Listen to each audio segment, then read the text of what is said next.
I've got a quick advice for you guys and a quick video for you guys. One thing I'm going to say to you this morning is forex traders don't stress directional bias enough. Forex traders do not stress directional bias enough. Your mentors, they do not talk about directional bias enough. If your bias of the market is wrong, your trade is going to go wrong. If you're supposed to be buying or selling, your trade is going to go wrong. If you're going to be selling and you're supposed to be buying, your trade is going to go wrong. Your strategy is working, your bias is just wrong. So when you get into the trade in the morning, first thing you should look out for is I'm going to the higher time frame.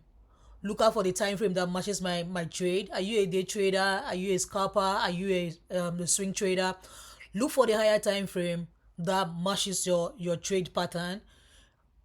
Analyze your market from the higher time frame, then move down to the smaller time frame to take entries. If you jump into the market from the smaller time frame and you don't know what you're doing yet, your trade is going to go wrong, trust me. Because you're supposed to take a profit at a certain level before you know market will start reversing because you're going against the market, and before you know, you hit SL. I'm going to say this again, I'm going to say it again and again. You guys should try and look for the directional bias of your trade before you start taking your trade. Okay, let's jump into GJ now. Let's jump into GJ.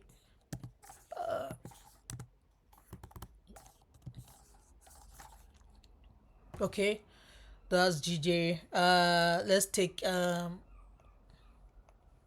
let's let's see the higher time frame directional bias of GJ, and we'll take all of this out. So I'm just going to advise you, make sure you go to your higher time frame and get your analysis before you go to your smaller time frame. You need to master that first. Even if you're going to get into the market sometime in the future from the smaller time frame, you have to be a pro at that time. But you just need to master the directional bias first on the higher time frame. So when you go to the smaller time frame, you know what you're doing, you know where you're trading, level you're trading to, the reversal level you're trading to get off the market and take the long trade down. Do you understand? So that's what I don't know, that's why I just feel like um coming to say to you guys today. A lot of traders don't pay attention to directional bias. They do not value directional bias. They do not stress it enough. But trust me, directional bias is the heart of your trade, to be honest.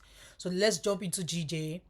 Let's look at the directional bias of GJ. I'm a day trader, so uh, I usually take the 4 hours. If I don't see what I'm looking for clearly, I'll just move down to the daily time frame. But I look for my bias from the 4 hours basically. But if I just want to see things in a bigger view, I just go to the daily time frame. Do you understand me? So let's look at GJ now. 4 hours, or okay, let's start for daily time frame and see what's going on. So at this point, I would say GJ was trading up. You can see the trend. This is an uptrend basically. So I'll go to the smaller time. Go to the 4 hour. See what GJ is doing. Right now, GJ has taken out a high at this level.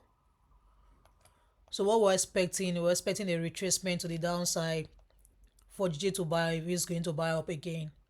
So well, you can see that after taking that last higher high, there is a level around here that there is a market structure shift. GJ pull up, refuse to take out his high that's right here, and start gravitating down. So at this point, GJ gave us a market structure shift because this trend is supposed to come up and take out this guy.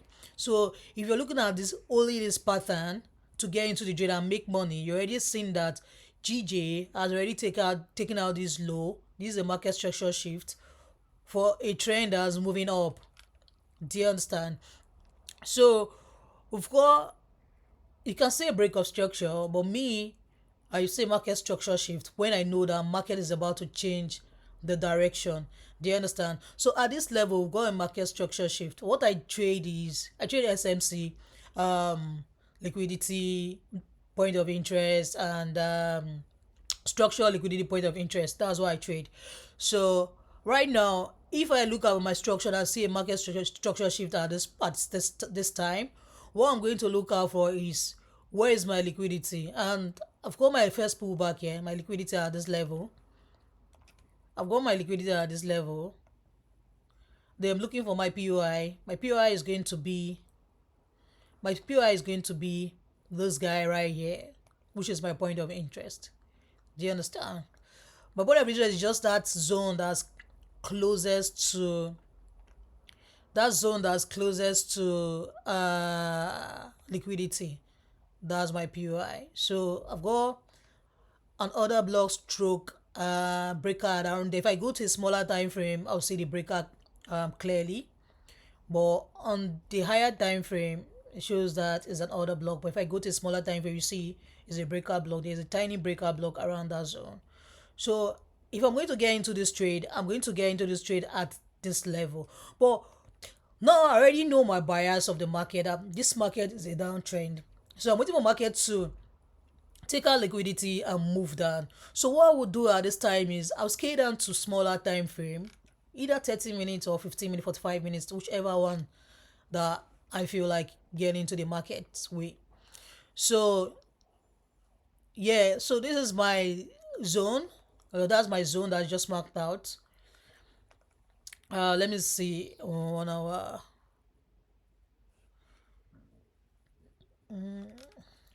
2 hours.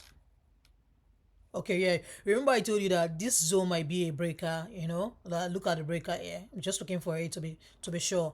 Look at it. That's a breaker block. So right now, scale down to smaller time frame, 15 minutes, 30 minutes, and look for entries. What you're going to do now is to take trade to clear this lower low. This is your target right here. So at this point, you're not going to be looking for buys. What you're going to be looking for is sells, because the higher time frame is telling you that the market is selling. Do you understand? Right now, there's another entry at this point that I feel like, even if I didn't get into the market at this point, I scale down to smaller time frame. I look for entry again. What am I going to do? I look up for my structure again. Structure, liquidity, point of interest. So at this time, I was actually expecting an entry from this guy, this breaker block that's here. Do you understand? So I'm actually expecting an entry from this guy, and if eventually market did not come to this guy, then it's fine. But I'm just telling you how you jump into the market with, you see one trend and enter the market with take your multiple entries. Do you understand? So at this time, you shouldn't be selling. Sorry, you shouldn't be buying. Just imagine you being in this market and looking for, oh, there's a market structure shift at this place. I've got my liquidity somewhere around there. I'm looking for a buy. You shouldn't be buying, because this market is clearly selling. What you should be looking for is sells. Get into the market, sell down, clear this guy, will take your profit. Imagine you're in the market at this level. You're already making a lot of money. To be honest, you already making, just say you're in the market at this level and your TP is somewhere around here. Come on, guys. Same thing as Euro USD. I think I dropped the directional bias sometime last week on TikTok. You can see it. The trade is running, is bleeding, it's still bleeding, still running down. Your what you're supposed to do at this time is look for entries and look for sales. Like I'm saying, I'm going to say it over and over again. Forex traders do not emphasize on directional bias enough. Trust me, if you get your directional bias of the market right, trust me, your strategy is going to be working for you, maybe 80% or 90%. Your strategy is working, your directional bias is wrong. Just look at it. So this is just a brief um, let me just say an advice I just have for you this morning. I feel like you guys are doing something wrong. Your strategy is good, but your directional bias is wrong. Thank you.